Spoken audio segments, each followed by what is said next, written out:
اعوذ باللہ من الشیطان الرجیم بسم اللہ الرحمن الرحیم نحمده ونصلی علی رسولہ الکریم فاما بعد۔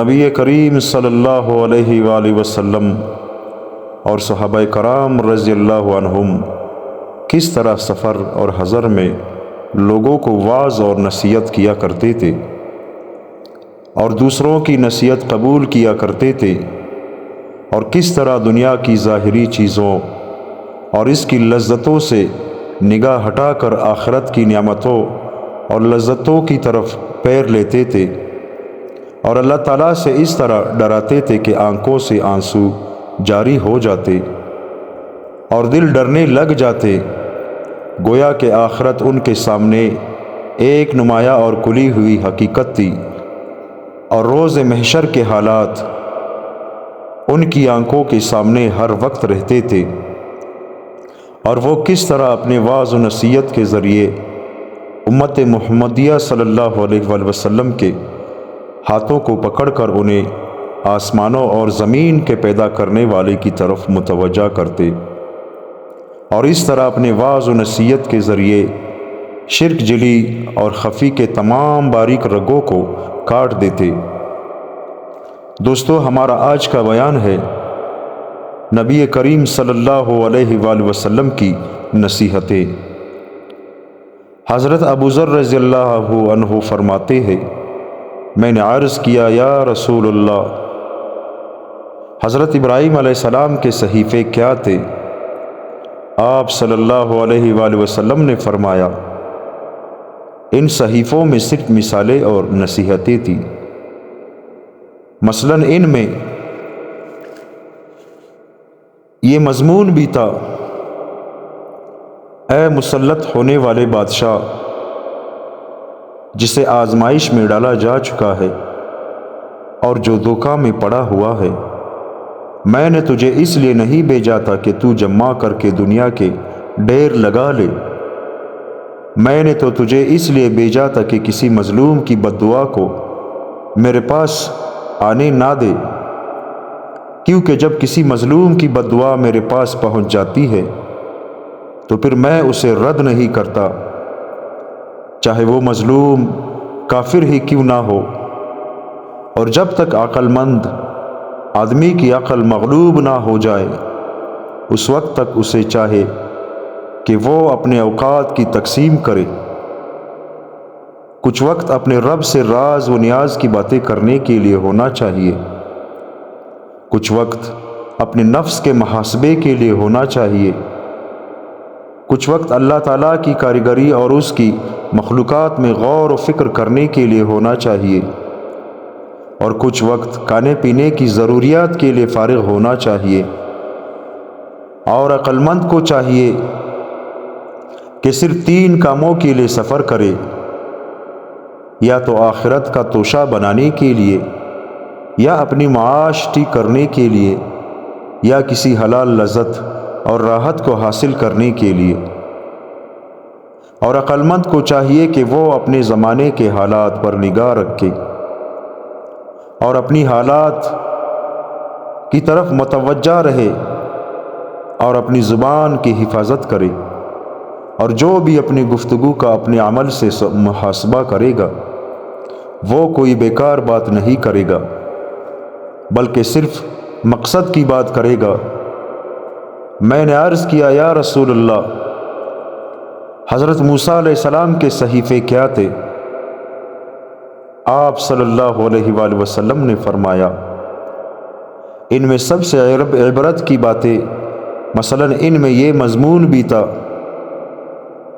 کہ مجھے اس آدمی پر تعجب ہے جسے موت کا یقین ہے اور وہ پھر خوش ہوتا ہے، مجھے اس آدمی پر تعجب ہے جسے جہنم کا یقین ہے اور پھر وہ ہنستا ہے، مجھے اس آدمی پر تعجب ہے جسے تقدیر کا یقین ہے اور وہ پھر اپنے آپ کو بلا ضرورت تکاتا ہے، مجھے اس آدمی پر تعجب ہے جس نے دنیا کو دیکھا اور یہ بھی دیکھا کہ دنیا آنی جانی چیز ہے، ایک جگہ رہتی نہیں اور پھر مطمئن ہو کر اس سے دل لگاتا ہے۔ مجھے اس آدمی پر تعجب ہے جسے کل قیامت کے حساب کتاب کا یقین ہے اور پھر عمل نہیں کرتا۔ میں نے عرض کیا، یا رسول اللہ، آپ مجھے کچھ وصیت فرما دیں۔ آپ صلی اللہ علیہ وآلہ وسلم نے فرمایا، میں تمہیں اللہ سے ڈرنے کی وصیت کرتا ہوں، کیونکہ یہ تمام کاموں کی جڑ ہے۔ میں نے عرض کیا، یا رسول اللہ، کچھ اور فرما دے۔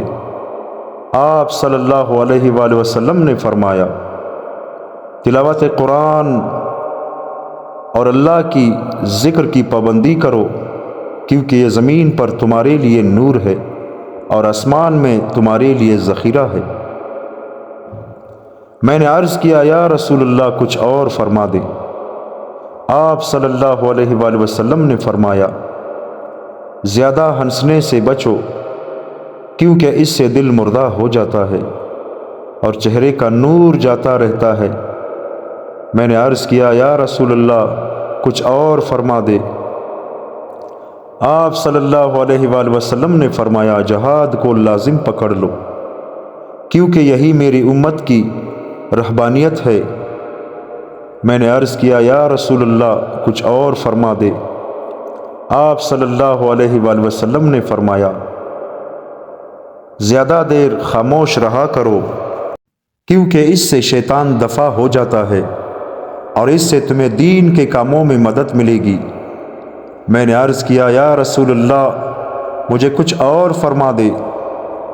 آپ صلی اللہ علیہ وآلہ وسلم نے فرمایا، مسکینوں سے محبت رکھو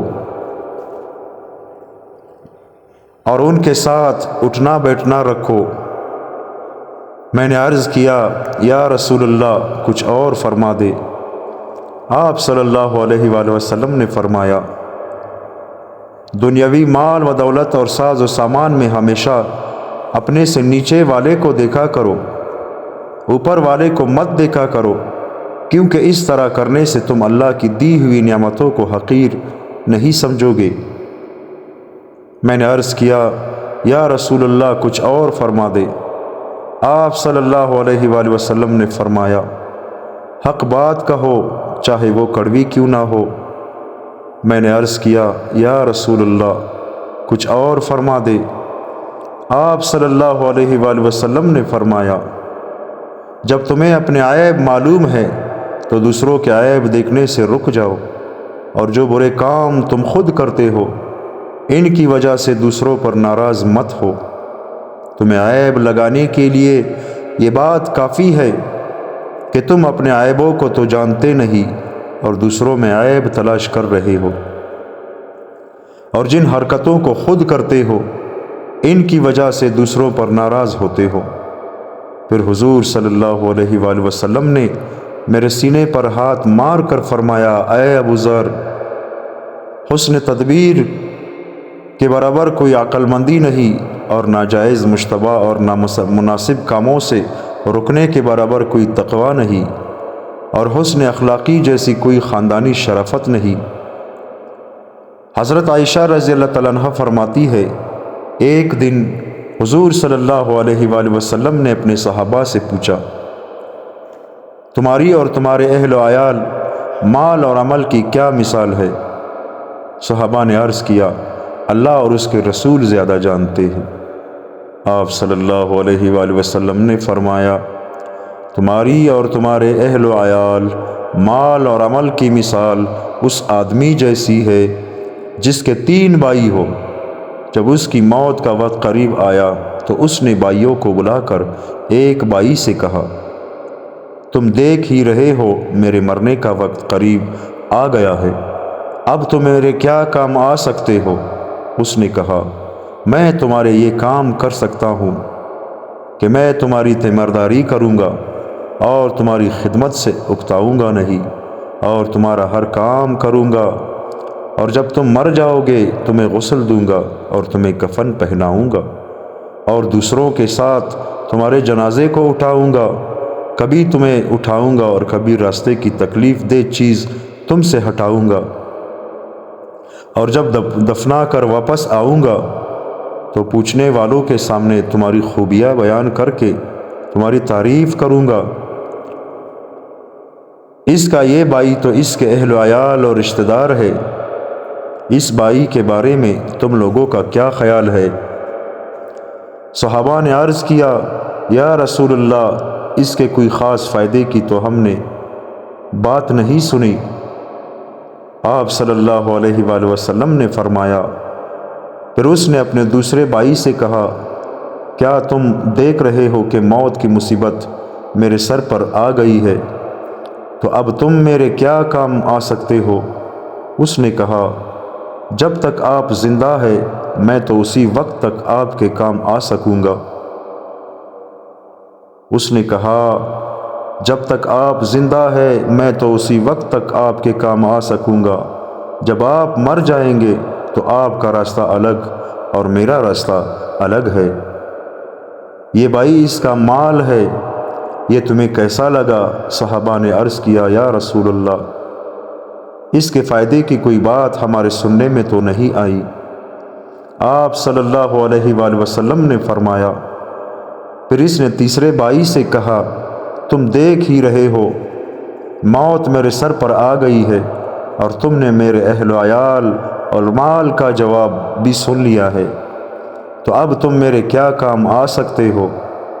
اس نے کہا، میں قبر میں تمہارا ساتھی رہوں گا، اور وحشت میں تمہارا جی بہلاؤں گا، اور اعمال تولنے کے دن ترازو میں بیٹھ کر اسے باری کر دوں گا۔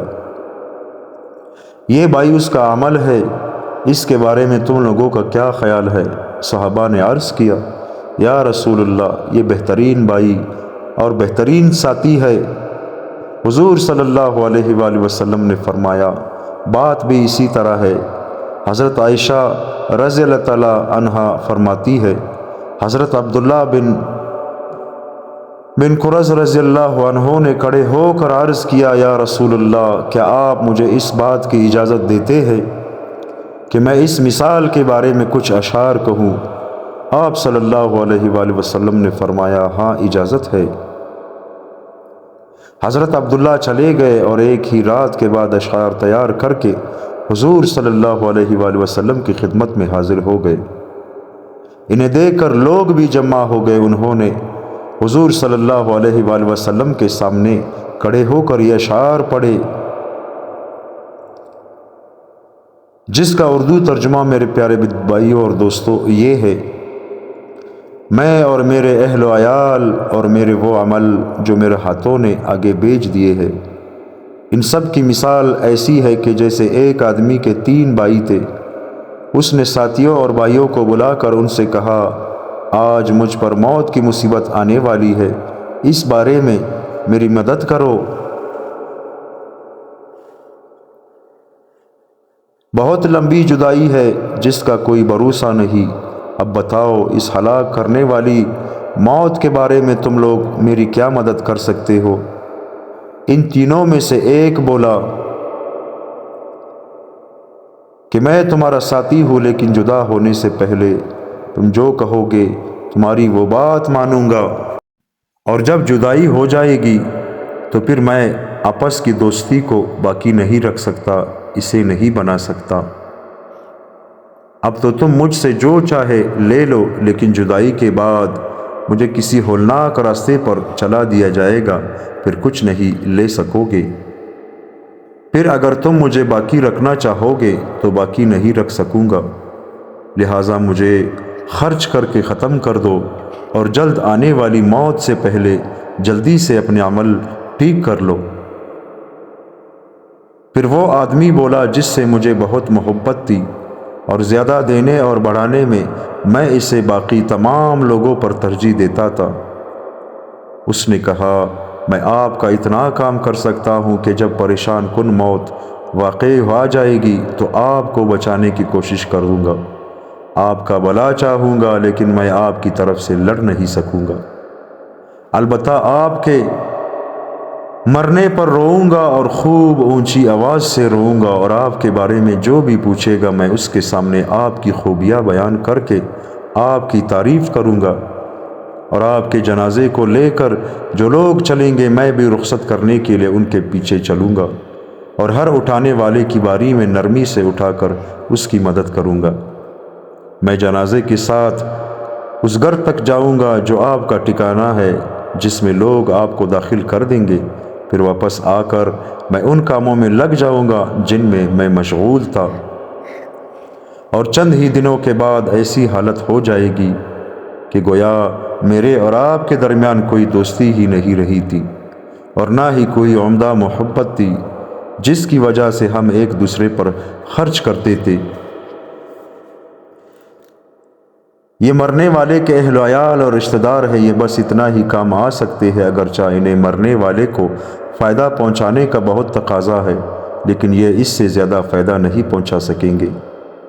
ان میں سے تیسرے بھائی نے کہا، میں آپ کا اصلی بھائی ہوں، اور ہلا دینے والی پریشانی یعنی موت کے آنے پر آپ کو میرے جیسا کوئی بھائی نظر نہیں آئے گا۔ آپ مجھے قبر کے پاس ملیں گے، میں وہاں بیٹھا ہوا ہوں گا اور باتوں میں آپ کی طرف سے جھگڑا کروں گا اور ہر سوال کا جواب کروں گا، اور اعمال تو لے جانے کے دن یعنی قیامت کے دن میں اس پلڑے میں بیٹھوں گا جس کو باری کرنے کی آپ پوری کوشش کر رہے ہوں گے۔ لہٰذا آپ مجھے بلا نہ دینا اور میرے مرتبے کو جان لو، کیونکہ میں آپ کا بڑا شفیق اور بہت خیر خواہ ہوں، اور کبھی آپ کو بے یار و مددگار نہیں چھوڑوں گا۔ یہ آپ کے وہ نیک اعمال ہے جو آپ نے آگے بھیجے ہیں، اگر آپ ان کو اچھی طرح کریں گے تو ایک دوسرے سے ملاقات کے دن یعنی قیامت کے دن آپ کی ان اعمال سے ملاقات ہو جائے گی۔ یہ اشعار سن کر حضور صلی اللہ علیہ وآلہ وسلم بھی رونے لگے اور سارے مسلمان بھی رونے لگے۔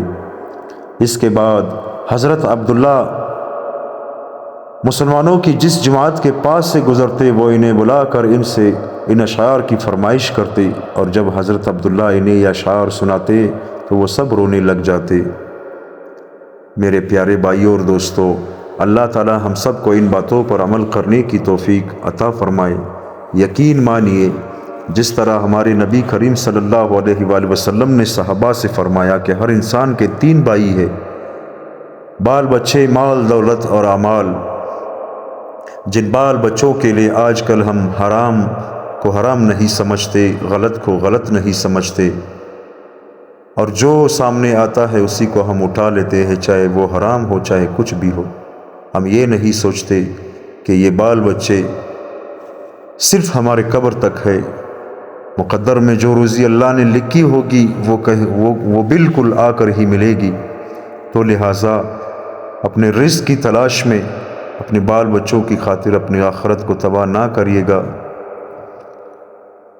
اور جس بھائی کے بارے میں نبی کریم صلی اللہ علیہ وسلم نے فرمایا تھا کہ وہ قبر تک پہنچانے والی ہے، وہ اولاد ہے، رشتہ دار ہے، اور دوسرا بھائی جو کہ دولت ہے، اس نے صاف کہہ دیا کہ میرا اور آپ کا رشتہ تو مرنے تک ہے، جب آپ مر جائیں گے تو میرا اور آپ کا رشتہ ختم ہو جائے گا۔ یہ دولت ہے جس پر آج ہم لوگ ناز کرتے ہیں کہ ہمارے پاس اتنا پیسہ ہے، ہمارے پاس اتنی گاڑیاں ہیں، ہمارے پاس اتنے محلات ہیں، حالانکہ انہی محلات میں ہمیں 1 گھنٹہ بھی نہیں رہنے دیا جائے گا۔ جیسے ہی ہم مر جائیں گے تو ہمارے رشتہ دار کہیں گے کہ چلو جلدی کرو، دیر ہو گئی ہے، اور یہ محلات، یہ دولت، یہ گاڑیاں، یہ سب اسی ٹائم ہمارے روح نکلنے کے فوراً بعد یہ بیگانے ہو جائیں گے اور یہ دوسرے کی ملکیت ہو جائے گی۔ جس تیسرے بھائی کے بارے میں نبی کریم صلی اللہ علیہ وآلہ وسلم نے فرمایا تھا کہ یہ بھائی اس مرنے والے سے کہے گا کہ میں آپ کے ساتھ قبر میں ہوں، اندھیرے میں ہوں، تنہائی میں آپ کا ساتھی ہوں، اور آخرت کے دن اعمال کے ترازو میں آپ کے ساتھ ہوں، اور جب تک میں آپ کو جنت نہ پہنچاؤں میں آپ کے ساتھ ہوں۔ یہ عمل ہے، یہ نیک عمل ہے میرے پیارے بھائی اور دوستو، جسے ہم لوگ بالکل بھول بیٹھے ہیں۔ رمضان المبارک کا آخری عشرہ چل رہا ہے، کوشش کرے کہ اس عشرے میں ہم اللہ تعالیٰ کو راضی کریں اور ایسے اعمال کریں کہ ہمارے قبر میں ہمارے آخرت میں اللہ کے سامنے ہمارے ساتھ یہ ساتھی بہتر رہے۔ یقین کرے ہمارے ہاں اور آپ کے ہاں ایسے لوگ تھے جو پچھلے رمضان میں ہمارے ساتھ اکٹھے تھے، لیکن آج وہ قبروں میں ہے۔ کیا پتہ کہ آنے والا رمضان ہمارے زندگی میں یعنی ہمیں نصیب ہوگا یا نہیں، یا یہ ہماری زندگی کا آخری رمضان ہوگا۔ ایسے لوگ تھے جو پچھلے رمضان میں ہمارے ساتھ تراویح پڑھا کرتے تھے، ہمارے ساتھ اٹھتے بیٹھتے تھے، لیکن آج ان کی قبریں ویران پڑی ہوئی ہے۔ آج وہ مٹی میں یعنی بالکل قبر میں ختم ہو گئے ہیں، ان کی جسمیں خاک میں مل گئی ہے۔ کیا پتہ کہ اگلا رمضان ہمارا گھر پہ ہوگا یا قبر میں ہوگا۔ میرے پیارے بھائی اور دوستو، آخرت کی تیاری کرے۔ یہ دنیا فانی ہے، اس کو ہم نے چھوڑ کر جانا ہے، اور ایک ایسی زندگی ہماری منتظر ہے جو کہ ابداً ابدا ہے۔ علماء فرماتے ہیں کہ جب سارے انسانوں کا حساب کتاب ہو جائے گا، جہنمی جہنم میں چلے جائیں گے اور جنتی جنت میں چلے جائیں گے، تو اللہ تعالیٰ موت کو ایک شکل دیں گے اور جنت اور جہنم کے درمیان لا کر اسے ذبح کر دیں گے۔ تو اس پر جنتی اتنا خوش ہوں گے کہ ان کی خوشی کی انتہا نہیں ہے، اور جہنم والے بہت روئیں گے کہ دنیا میں جب کوئی تکلیف ہوتا تھا تو لوگ کہتے تھے کہ بھائی اب اس کو موت آنے والی ہے، اس تکلیف سے چھٹکارا مل جائے گا، لیکن یہاں جہنم میں تو موت بھی ختم ہو گئی ہے، اور ہمیں اب کوئی آگے یعنی ہمارا اور کوئی آسرا نہیں ہے۔ ہم ابداً ابدا یہی جہنم میں سڑتے رہیں گے۔ اللہ تعالی ہم سب کو ان باتوں پر عمل کرنے کی توفیق عطا فرمائے۔ دوستو، جو بیانات میں کر رہا ہوں، یقین مانیے آخرت کی فکر کے لیے کر رہا ہوں۔ جو معلومات میرے پاس ہے، جو علم میرے پاس ہے، میں چاہتا ہوں کہ میں یہ معلومات، اس علم کو دنیا کے کونے کونے تک پہنچاؤں، اور جتنے بھی مسلمان ہیں، ہو سکتا ہے کچھ ایسے مسلمان ہیں جن کو یہ بھی پتہ نہیں کہ ہمارے نبی کریم صلی اللہ علیہ وسلم نے قبر کے بارے میں، آخرت کے بارے میں کیا فرمایا تھا۔ میرا مقصد ہے ان تمام مسلمانوں تک اپنے بیانات، نبی کریم صلی اللہ علیہ وسلم کے پیغامات پہنچانا، تاکہ میرے اس بیانات سے کافر بھی مسلمان ہو جائے اور اللہ کے دین کو لازم پکڑ لے۔ تو بھائیو، جو بھی بیان آپ کے پاس آتا ہے تو اس کو پورا سنیے گا، اور ہو سکے تو اپنے دوستوں کے ساتھ بھی اس کو شیئر کیجئے گا، کیونکہ ایک نیکی کا عمل ہے اور صدقہ جاریہ ہے۔ ہم قبر میں پڑے رہیں گے، میں قبر میں رہوں گا، یہ بیانات اس چینل پہ چلتے رہیں گے۔ ہو سکتا ہے مسلمانوں کی رہنمائی ہو اس سے۔ اگر اس بیان سے کسی ایک آدمی کو اللہ ہدایت کا ذریعہ بنائے تو ہو سکتا ہے وہ میرے آخرت میں نجات کا ذریعہ بن جائے۔ اللہ تعالی ہم سب کو ان باتوں پر عمل کرنے کی توفیق عطا فرمائے۔ آمین ثم آمین۔